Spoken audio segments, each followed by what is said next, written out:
পবিত্র মাহে রমজান মাসে জনসমাগম ও বর্জ্য বৃদ্ধির প্রেক্ষাপটে বরিশালের রূপাতলী বাস স্ট্যান্ড এলাকায় পরিচ্ছন্নতা অভিযান পরিচালনা করেছে আইশার মোটরস লিমিটেড।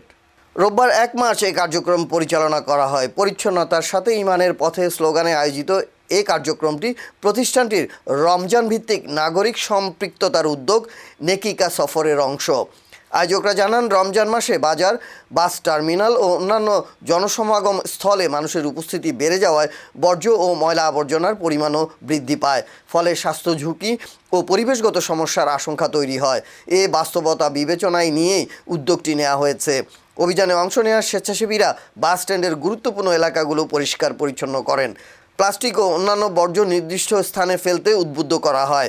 যাত্রী ও ব্যবসায়ীদের স্বাস্থ্যবিধি এবং পরিচ্ছন্নতা বজায় রাখতে পরামর্শ দেন আয়োজক ও স্বেচ্ছাসেবীরা।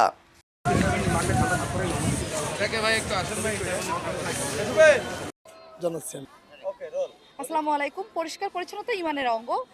এই রমজান মাসে আমাদের আয়েশার লিমিটেডের পক্ষ থেকে আমরা যে পরিষ্কার পরিচ্ছন্নতা একটা অভিযান করছি, এটা হচ্ছে রূপাতলী বাস স্ট্যান্ড টার্মিনাল। এখানে অজস্র ময়লা আছে, এখানে আমাদের মতন অনেক নাগরিকরা আছে যারা হচ্ছে আমরা নানান জায়গায় যাচ্ছি, চলাফেরার ক্ষেত্রে আমরা নিজেদের থেকে পরিষ্কার পরিচ্ছন্ন রাখছি না, নিজের দেশকে নিজেরাই অপরিষ্কার অপরিচ্ছন্ন রাখছি।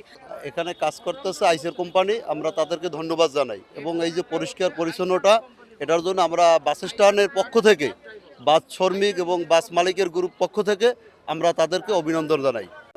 পরিষ্কার পরিচ্ছন্নতা আইসার কোম্পানি তো আসলে এটা খুব উদ্যোগটা খুব সুন্দর এবং ভালো। পরিষ্কার পরিচ্ছন্ন ইমানের অঙ্গ, যেমন আমাদের পরিবেশ তেমন উন্নতি হবে। আসলে খুব ভালো। ধন্যবাদ আপনাদেরকে এই আয়োজন করার জন্য, কোম্পানিকেও ধন্যবাদ জানাই। এই উদ্যোগ যেন অব্যাহত থাকে, পরিবেশ পরিচ্ছন্নতার উপরে যেন আমরা সুন্দরভাবে দেশ গড়তে পারি।